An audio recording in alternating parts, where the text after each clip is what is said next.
Greetings everybody, I'm Commander Great, CG for short. Say, do you love collecting Danish construction toys as well as video games? Do you wish there was something that could satisfy both your video game addiction as well as your obsession over meaningless plastic bricks?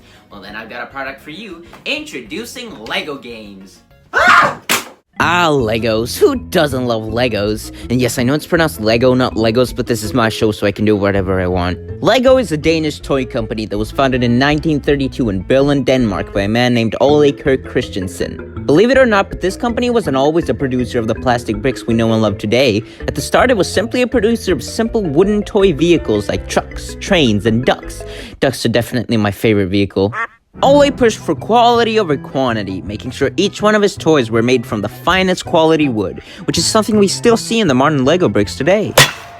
However, the same couldn't be said about the factory they were made in, since it burned down multiple times. But Ole was a strong man who didn't give up, so he— When are you gonna talk about that funny midget game you hate so much? I'm getting there! One day in 1947, when Ole was visiting a toy fair, he came across a plastic molding machine. Seeing the potential in this, he brought it back to Denmark and started producing plastic toys. However, it wasn't until his son Godfrey got an idea of creating a system of construction toys that the Lego brick was born. And now, 74 years later, they talk.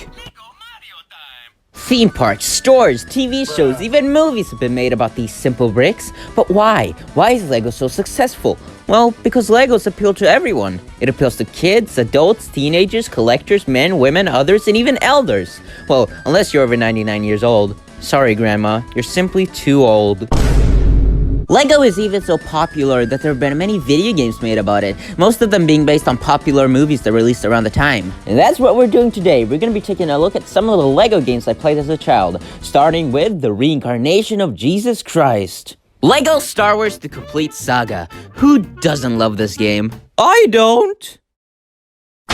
Lego Star Wars the video game was the first Lego game produced by TT Games. Sure, there were other Lego games before this one, like Lego Island and Lego Racers, but this was the first Lego game that used the formula we still see today with the collectible studs and building mechanics. It was released in 2005 and follows the events of the Star Wars prequel movies, as they were the most popular at the time, with a sequel based on the original trilogy releasing a year later. And then in 2007, we got the Complete Saga, which combined both games while also adding lots of extra content.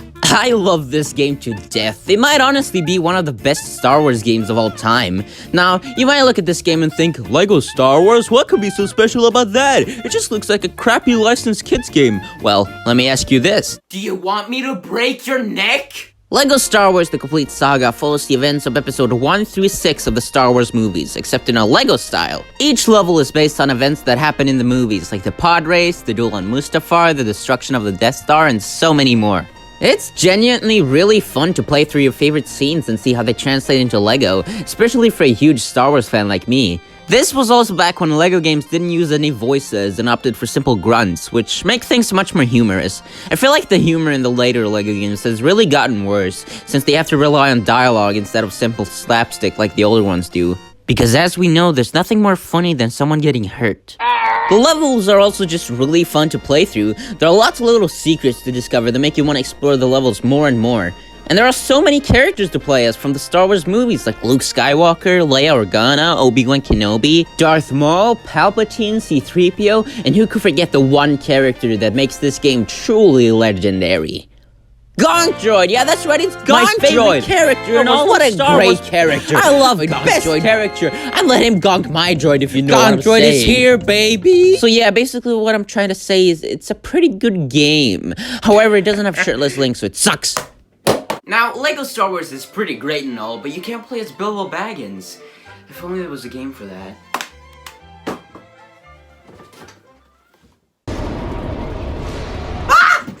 Lego Lord of the Rings, Joe! Yeah, but I just like how you react when you see that funny midget game. Can you just throw me the correct game, Joe? Thanks. So, Lego Lord of the Rings follows the events of the Lord of the Rings movies. What? I got this game for my birthday in 2013, and I love the hell out of it. I previously bought some of the Lego sets, so I really wanted the game. Obviously, I wasn't old enough to watch the movie, so the game was the next best thing for me. So yeah, I played the Lego game before I watched the movies, so Boromir's death scene will always be associated with this for me. This was also the first LEGO game to feature voices taken directly from the movie it's based on. The only LEGO game previously by TT Games to feature voice acting was LEGO Batman 2. However, there it used an original plot, so the voice acting was done specifically for the game. But in this game, they use voice clips taken directly from the movie, which I don't know how I feel about. Sometimes it fits, and sometimes it's hard to tell what the characters are saying since the audio is ripped directly from the movie, leading to it sounding muffled at some points. But it does its job, I guess. The gameplay is very similar to other LEGO games, with there being multiple levels to go through that follows the events of the movies. However, when you're not playing a level, you'll be spending time in the giant hub world. Yup. The hub world is basically an open world, which little baby me thought was awesome. If you don't count Minecraft, then this was probably the first open world game I ever played. I was blown away by this as a kid. I mean, it's a huge open world based on Lord of the Rings filled with locations from all 3 movies. I loved how you could basically go anywhere you wanted without entering a loading screen. Can you talk about the thing now? What thing? Well, you know, the funny Lego midget game. No! Stop reminding me of that game! Dude, what is your problem? What do you hate that game so much? Well, you see... One fateful day on YouTube in 2013, I saw a trailer for a game titled LEGO The Hobbit, and whoa, this game looks great! It's a LEGO game based on the prequel movies for Lord of the Rings! I already love LEGO Lord of the Rings, and look, it's coming out on the 3DS too, then I can play it on the go! And that was when I did the worst mistake of my life. I asked for LEGO Hobbit 3DS for Christmas. And then Christmas came, I received a package shaped like a Nintendo 3DS game, opened it, and there it was. LEGO Hobbit for 3DS. Oh boy, can't wait to play it! I'm sure it'll be just like the console version. Ah! Why does it look like this? This isn't like the trailer! Why is the audio so compressed? Why aren't there any screenshots of the game on the box? An overworld map! Ah! What's so funny? I just love seeing you freak out over that game. I mean, it's just a crappy kid's game. It's not just a crappy kids game, it's a game made by Satan to torture me! You're acting unusually angry about a game nobody's heard about. Well, of course, when you review games on the internet, you gotta have that one game you can't stand and overreact towards for humorous effect. Why, yes, it was quite humorous indeed. Why, thank you, kind sir. Can you put me down now? Okay. So yeah, LEGO Hobbit for 3DS is pretty cool and all, but we're not talking about that now. Now we're talking about the LEGO Movie video game. Now, can you guess what movie this game is based on? Space Jam! The LEGO Movie video game follows the events of the first LEGO movie and was released before the movie. Yeah, that sounds like a great idea. Release a video game that has clips taken directly from the movie, which basically spoils the entire movie before it releases. Yeah! And how a young Commander Great stumbled across a video compiling all the cutscenes from the game, which spoils it for him before he watches the movie. But yeah, even if it did spoil the movie for me, it's actually a pretty fun game, especially if you're a big fan of the movie like myself. The strongest part about this game is definitely the visuals. Most other LEGO games use generic landscapes for its world, but this game actually uses LEGO bricks for everything, which I think really works in its favor. You could probably go up to any random building, look at what pieces it has, and probably build it yourself out of actual LEGO bricks, if you can afford it, of course. Now, a new feature this game implements is the ability to master build. In previous LEGO games where you're tasked to build something, you just hold down one button and it builds itself. However, here it gives you more of a challenge where you need to choose the right bricks. It's not perfect, but at least it's not just holding down one button. You can also build from instructions. This happens when you need to build something big, which goes into a minigame where you're set on a timer and need to choose the right brick before it runs out.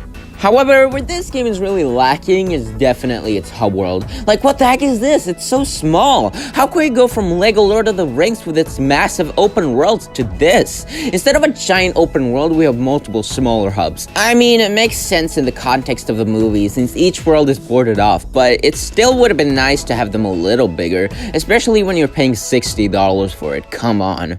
Actually, I got mine for $30. You did? Yeah. Wow, but how did you get it for that cheap? I used honey. Ah! No sponsors!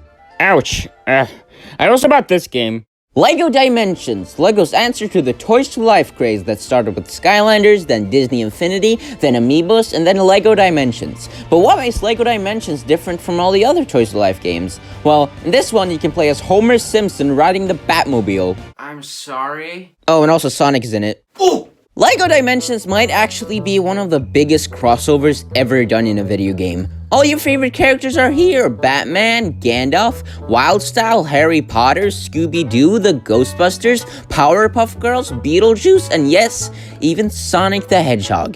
Man, shout out to Sonic the Hedgehog. Gotta be one of my favorite LEGOs. It still baffles me at how many characters they were able to fit in this game. Characters you never thought would meet can do so here. I mean, look at these characters. This is amazing. Still waiting for that Family Guy expansion pack, though. Now, since this is a Toys to Life game, you know what that means? Useless garbage! You don't just need the game to play this, you need all this stuff as well! Because this isn't a video game, this is an experience. Yeah, but so is getting electrocuted. You need the portal, the characters, the accessories, and the vehicles. You're also gonna need all the bricks for them, or else they're gonna look like this. Now, this might look like a lot of stuff just to play a mediocre LEGO game. And it is. This is just way too complicated. There are so many little things you need to keep track of that you can't really get invested in the game. Like, there are parts of the game where you need to move the characters on the portal to do puzzles. It's just really irritating to have to look down from the TV just to do some tedious puzzle on the toy portal. It's the same problem I had with the Wii U. No one wants to look down when they're playing a game, even if you can't play a funny Squid Game. Well, it seems like LEGO games have been around for quite a while, and I don't think they'll be going away anytime soon. Just like my tumor, I think they're here to stay. I should probably go see a doctor.